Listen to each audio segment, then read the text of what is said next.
Hi, sir. Good evening. So, this is my alteration of the barn. Output for the barn.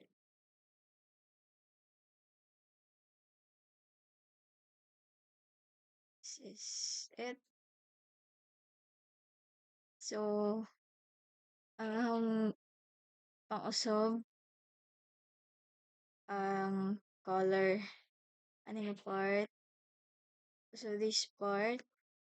And I've changed the content here. Then, I've also changed the size, the width from here to here. And for column 2,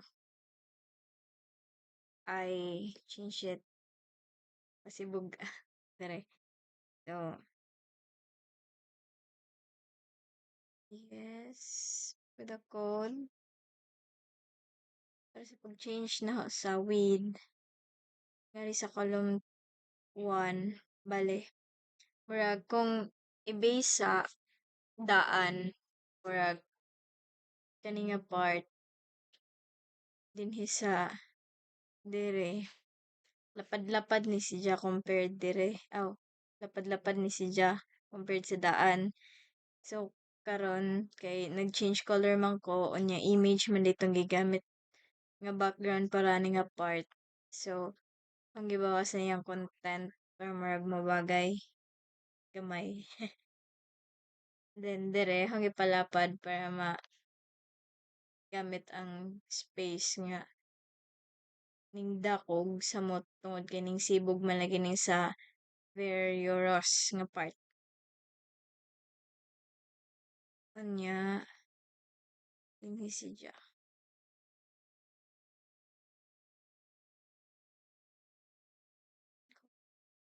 Kani. Murag nani sa mga 150 plus sa kuan original nga code, then ahong gipagamayan para tas anahoning sa column 2. Kaya ang sa column 2 nara ni sa 346 may nga na. So dyan gi dak-an kay sayang man kadyo ang space nga dako ra ang lugar, di ma-congest. Bali ang gipadakuan o gahang ipang change ang color sa footer. Bali para sa color nag-search ko ni online dayo mga nindot ko nga combination.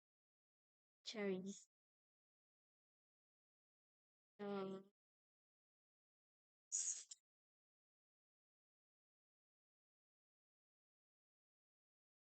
Unya, sa ba? Akong gi-change di ay ang font family.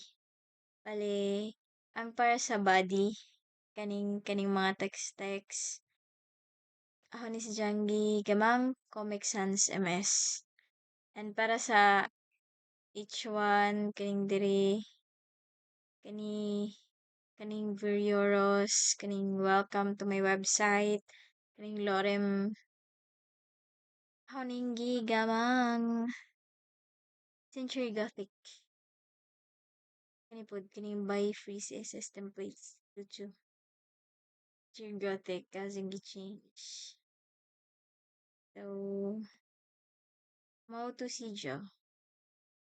Ang gi-change kay ang color, ang font size, ang font size ay, font family, nya spacing diri sa Verioros o welcome to my website. Yeah, maurat ako. Thank you.